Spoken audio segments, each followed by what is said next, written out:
Football is back. The preseason has kicked off. I got a new hat. Welcome back to Fantasy Football Geek. Let's get started.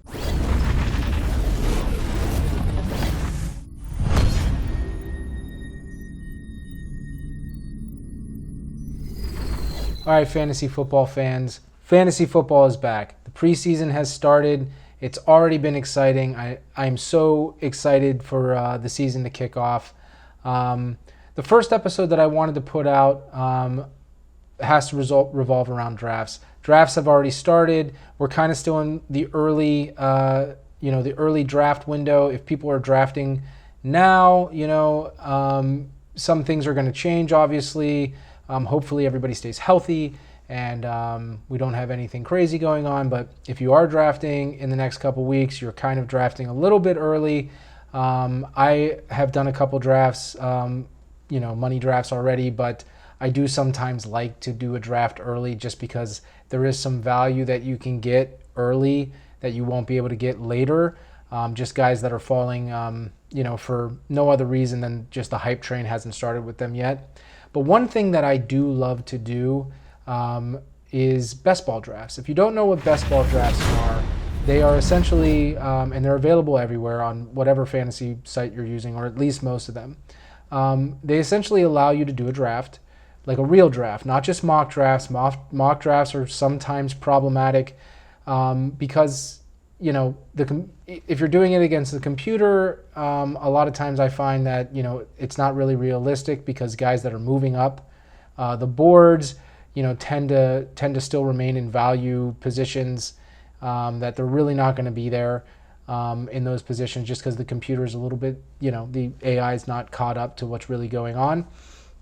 And then if you do them live, a lot of times you just get trolls and, they draft crazy, or they are, people are experimenting or trying things that they would never try. So you don't really get an accurate idea of the value of some of these players. So one thing that I like to do is best ball drafts. And best ball drafts, again, if you don't know what they are, essentially allows you to do a live draft with real people, but then you don't have to manage the team later. So one thing, that's always a pain is you do a bunch of drafts and then you have 15 teams to manage, and obviously you're not gonna do it. But with best ball, it automatically starts your best lineup. It's all point based. There might be some head-to-head best ball leagues, but I do point-based best ball leagues.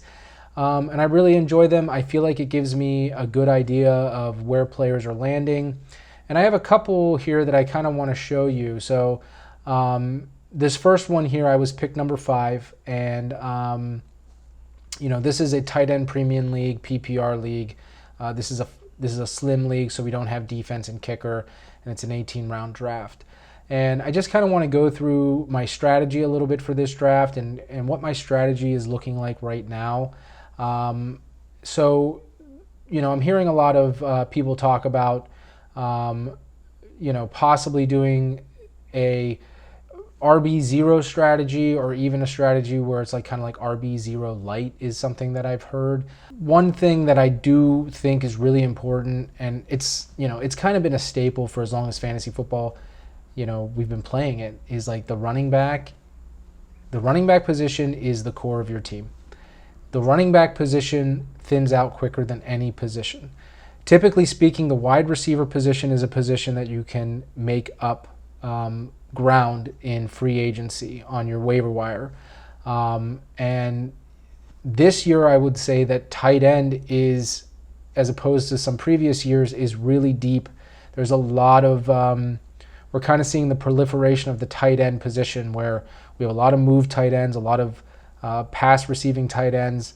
There's just a lot of places where you can kind of take your shots where you don't have to necessarily invest a high round pick in a tight end. Now, again, this is a tight end premium league, and as you can see, we had the 3 premium tight ends go in the first round. That's because they get 1.5 points per reception. So that makes a big difference. So Travis Kelce and Darren Waller are technically RB1s. If you want to think of it that way, they're 300-point players. So I'm not really going to knock anybody for doing that in the first round. However, I wouldn't do that necessarily because I just feel like I can make up the points at the tight end position. If I get too far behind on running back, I'm just, by the 5th round, it's going to be really tough to get to fill those positions. So, as you can see here, went pretty traditionally. We went Christian McCaffrey, Dalvin Cook, Travis Kelce, Alvin Kamara. Sitting there at number 5 in a PPR league, I really struggled between Derrick Henry and Ezekiel Elliott, and some other guys, but it was too early, in my opinion, to make that move. So I went with Derrick Henry just based on risk mitigation, right? I know Derrick Henry's the guy in Tennessee. Yeah, he's not going to catch a bunch of balls, but if he scores 15 plus touchdowns, it's going to be fine. If he runs for 1,500 plus yards, it's going to be fine. And that's actually taking him down 500 yards and 2 touchdowns that he's done over the last 2 years.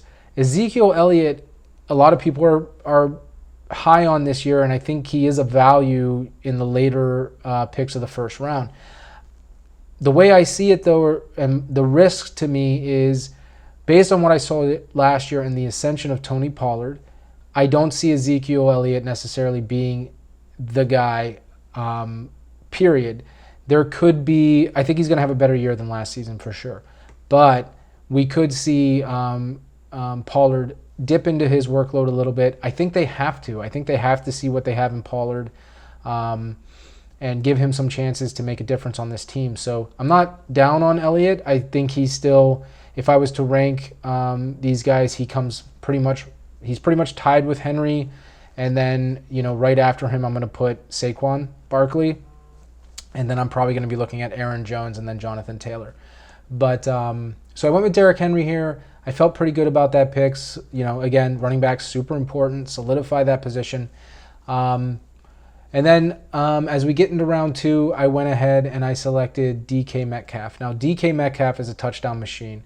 I think he's going to be a fine wide receiver 1. Obviously, he's coming off the board after Adams, Hill, Stephon Diggs. Was coming off the board after Justin Jefferson, but now that Justin Jefferson has a bit of an injury, he's actually dropping a little bit. So if he was there, I might have gone Justin Jefferson over DK Metcalf. I might not have. I like the touchdowns that DK Metcalf brings to the table. I like that he's strong and not injury prone. I think he's going to be there for me the whole year. So I felt really comfortable taking DK Metcalf there. Again, I'm trying this kind of like RB. I wouldn't call it even RB0 light. What I wanted to really do was get a premier wide receiver in the first 3 rounds, and I just felt like running backs were dropping a little bit. This is PPR.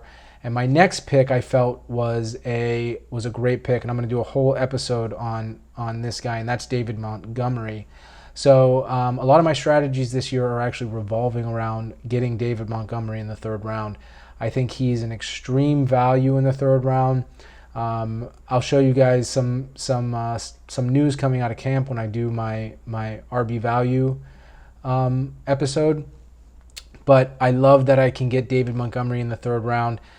Pretty consistently, he's going in the first half of the 3rd round. So if you are sitting, after pick 6, 7 in the 3rd round, it's going to be pretty lucky for him to fall to you in the latter half of the 3rd round. So that strategy doesn't really work in the latter half in the 3rd round. And when I get to my other best ball draft, I'll kind of show you what I did there. Coming back in the 4th, I snagged Mike Davis. Mike Davis was prolific after McCaffrey got hurt, and I see him again as another value pick. He's going to be the guy. His handcuffs are cheap, which I think is really important. I didn't handcuff him here, as you can see, but if this was a traditional draft and we have a waiver wire, I don't expect his handcuffs to necessarily go off the board. And actually, let me see if they are off the board in this draft. Yeah, I do not believe they were drafted. So that's something that I take into consideration with Mike Davis. So, cheap handcuffs are something that I'm looking for, even in an RB3, because if I can handcuff somebody who is the guy, right, who possibly could be a bell cow, and I can get a really cheap handcuff, maybe I don't even have to draft him. Maybe I can wait on the waiver wire, and if something happens or if somebody that I draft, gets hurt, then I can make a move for that handcuff, and it's not going to cost me anything. So on the way back in the 5th round, Adam Thielen, who again, 14 touchdowns last year. 2 years ago was the number one, or maybe 3 years ago was the number one wide receiver in PPR, or at least top 3 receiver in PPR. I love Thielen. I just think he's a staple. He's getting into I think he's 30 this year, but I mean, he's obviously going to be heavily involved in that offense. He's going to catch a lot of balls. He's a premier route runner in a PPR league. I feel like Adam Thielen with the touchdowns, partnered with DK Metcalf with the touchdowns, I feel like can be a really kind of interesting force, and I really like those as my wide receiver 1 and 2. So quarterback, when I select my quarterback, I really am looking for value. So you're never going to really see me take a quarterback like in the first even 5 rounds. This was a little early for me, but I just didn't like my other options. You can kind of see around Russell Wilson what was going. So, but there really wasn't anything that I was super in love with. So I just kind of felt like it was a good time. And that's kind of how I look at my quarterbacks. I kind of take them when there's an opportunity, when I feel like, there's value. So I didn't love what was going on around me and the players that I was looking at. And I just felt like right there was a good place to take the quarterback so I don't get behind in my draft. Russell Wilson is obviously a great quarterback to have. And so I went ahead and took him there in the 6th. In other drafts, I've waited as late as round 9 and 10. And there are some issues with that. Sometimes you want to take 3 quarterbacks, which I did do in this league. But it is a best ball league. So I traditionally take 3 quarterbacks in a best ball league because if one of them gets hurt, I want to have somebody else that can compete for those points. So round 7, I took Robert Tonyan. I'm a big Robert Tonyan fan this year. I mean, this draft was actually after Rodgers decided to come or announced that he was going to play. If Rodgers wasn't playing, I might have faded Tonyan. But with Rodgers there, Tonyan broke out last year. I think we're going to see him be even more involved. It's not like they added a whole bunch of weapons on the wide receiver side. We got one guy that they drafted. It's essentially the same situation. I think Tonyan's going to be more involved this year. I think he has a potential to catch more touchdowns, and I definitely think he's going to catch around 60, 70 balls this year. And the guy does not drop passes. The guy has hands of steel. So I love Robert Tonyan. I'm taking him early and often in a lot of different leagues. And when I say early, going after guys like, Noah Fant, Dallas Goedert, TJ Hockenson I like as well. I mean, these are round 4 guys. But him coming to me in the 7th round, kind of right between Goddard, Logan Thomas, Tyler Higbee, I like that tier of tight end. So I was really happy to get him in the 7th. I felt like I secured my starting lineup with that pick. So I basically had my starting tight end, my starting quarterback, my starting wide receivers, my starting running backs, and 1 flex position. I really like to finish my starters before I take a backup. That's kind of like a fantasy football 101 advice, but that's something that you guys should really, I think, be paying attention to. Fill your starting roster before you start putting running backs on your bench or even wide receivers on your bench. I just think that makes the most sense. So coming back on the long turn in round 8, I grabbed James Robinson, who I think is going to be a sneaky pick this year as well. I don't see Travis Etienne just all of a sudden taking over that running back role. We've heard rumors that he's being used more as a wide receiver. So, and then we just heard something I think yesterday where James Robinson was exclusively running with the first team offense. All snaps in the first team offense went to James Robinson. James Robinson was great last year. I know sometimes this happens in the NFL where you have somebody that was really great and then all of a sudden they don't get the chance that they deserve. I don't think that's going to happen to James Robinson. I think the guy deserves and will get the opportunity to be the lead back. He's going to give up some third down roles to Travis Etienne, and that's fine. But touchdowns, red zone carries. The guy can still catch the ball. I really think James Robinson is a value pick. Round 8, I love it. So coming back on the short term, I went ahead and grabbed Jalen Hurts. Now, that might have been a little early for him, but I'm kind of big on Jalen Hurts. I think he's the Kyler Murray breakout candidate of this year. So, if you love running quarterbacks who, have potential to pad their stats with rushing yards and rushing TDs, Jalen Hurts is the guy this year to keep an eye on. I also like Trevor Lawrence for similar reasons. I think Trevor Lawrence is going to run a lot more than people think. But Jalen Hurts, Russell Wilson, I feel like putting those two guys together in a best ball league, I have a good chance to get a lot of points out of my QB position. Russell Wilson has those slumps, and I just got to hope that Jalen Hurts in those Russell Wilson slumps is running for touchdowns. So that's kind of my gamble there. Back on the long term, Russell Gage. This guy is a breakout candidate. I mean, he's going to be, possibly playing the wide receiver 2 position in Atlanta, taking over the position that Julio Jones vacated. So great value in round 10. There's a handful of receivers that are in this range that are potential breakout candidates who have new roles. I'm going to do a specific episode around that too, like my 5 value wide receivers. But Russell Gage is definitely one of them. I was happy to land him here. Coming back around, I solidified my tight end position with the next 2 picks. I didn't want to get too deep in tight end. And as you can see, there was a little bit of a run here. If I could do this draft again, I would probably take Jonnu Smith over Evan Ingram there. I didn't get a chance to really. It was preseason. I was down on the New England offense with Cam Newton, but Mac Jones is looking like he's gonna be good. And one of the best things that a new quarterback can have in this league is a reliable tight end. So Jonnu Smith is probably going to be a breakout candidate for me as well. I wish I would have done that over Evan Ingram. Evan Ingram has his issues, but as a tight end too, I'm hoping that he's going to get back to his kind of like early day production, and but we'll see. And then coming back, I went ahead and grabbed Rob Gronkowski because of the little run on tight end.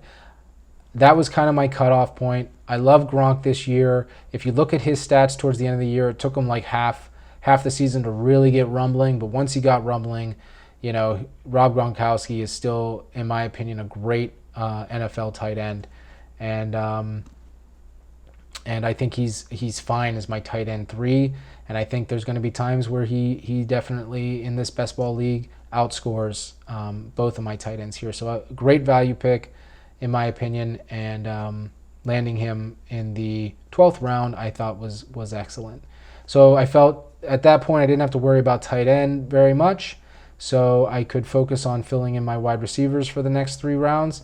Gabriel Davis, I think, is going to be a monster this year. Emmanuel Sanders, a lot of people are talking about the chemistry, and I like Emmanuel Sanders, but I think Gabriel Davis is going to win that role. And if he doesn't win that role, I'm just not convinced that Emmanuel Sanders can stay healthy at this point. So I think Gabriel Davis is going to be a great value pick in this league, and I think he's going to be very involved in this offense. Round 13, I can take a flyer on him. Nelson Agholor didn't play in the preseason yet, but he is the wide receiver 1 for New England, and he was having a great season in Las Vegas last year with the Raiders. So he finally seems to have come into his own. And anytime I can snag a wide receiver 1, even in the 14th round, although I'm not in love with the offense, I felt pretty good about getting Nelson Agholor here. Travis Fulgham, he seems to be moving down the depth chart. This draft was a little bit earlier, and I've had my eye on him since coming out of college. I know he didn't have a great year last year, but he did have his moments. I could have probably done a little bit better with that pick, just based on new information. I like Paris Campbell probably a little bit better, even John Brown. Brian Edwards probably would have been nice. He's moving up draft boards.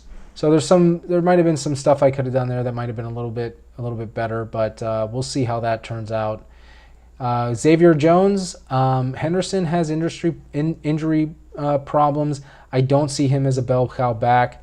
So I think it's very possible that Xavier Jones is going to be involved and possibly at some point in the season be the running back there. I don't think he's ever going to be the bell cow, but as a flex, my RB5, I feel pretty good about having him there.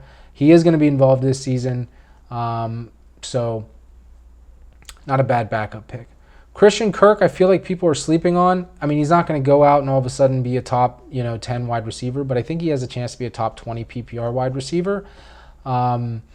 There's not a lot of people are big on the rookies. I'm not big on rookies this year. I'm going to do some more content around that, but I'll tell you why. They're young, and they didn't play last season. So, we typically expect rookies to be, 23, 24, I guess like 22, 23. These rookies are like a year younger than that. They all came out early. They didn't play for a year. I would fade almost all rookies aside from Najee Harris and Travis Etienne. That's just, and then the quarterbacks. But like wide receivers, I don't see any reason to pick a rookie. The Kyle Pitts obsession doesn't make any sense to me. Tight ends historically need time to develop. I see no reason to be drafting Kyle Pitts in the 3rd round. I think that's a big mistake. Like, if you were drafting him in the 8th, 9th, 10th round, okay, maybe. But I think the Kyle Pitts obsession is going to bite a lot of people in the ass. So, Christian Kirk, my wide receiver 1, 2, 3, 4, 5, 6. My wide receiver 7. So, I think that's a great value pick. And then I went ahead and grabbed Carson Wentz just to kind of solidify my QB position in a best ball league. Just in case there's an injury that happens, need to have somebody in best ball that can step in. Again, this is a paid best ball league, so I do want to win. I'm not just and I'm drafting with real people, so I'm not just throwing things out there. Drafting 3 quarterbacks in a best ball league is absolutely important, because if you lose a quarterback and you're down to 1 quarterback and it's a points driven league, you can't win. So always grab 3. And that's my strategy. And it seems like most people followed that strategy in this league. I don't really see anybody. There's one team that only has 2. So yeah. So again, best ball is a great way to practice and to have competitive drafts so that you get some knowledge without having to manage the team all year. So, I'm trying not to go crazy this year. I do have several. I have a couple dynasty leagues that I play in. I have a couple redraft leagues that I play in, and I do a couple big money, competitions, and then I do probably like 5 best ball leagues. So it's quite expensive. Need to make sure I win some of these. But on Yahoo, which is an interesting place to do it, I think you can do best ball leagues for as cheap as like $3. So, so a great way to practice, a great way to kind of see where things are falling, and to do a draft that is competitive and not just like, a bunch of people messing around, or a computer system that is behind and doesn't know who's moving up and down the board. So I hope you enjoyed this episode of Fantasy Football Geek. Please do me a favor, subscribe to the channel, and let me know what you think of this team. I really would love to hear your thoughts on how you think I did in this draft. And I'm going to be bringing you more content this week as we get ready for fantasy football drafts. And if you're drafting this week and you have any questions, feel free to ask me any questions in the comment, or you can go to the website, fantasyfootballgeek.net, and ask me questions there. And I will be sure to put them up on the show and answer those questions for you. Thank you for tuning in. I hope you enjoyed it. See you soon.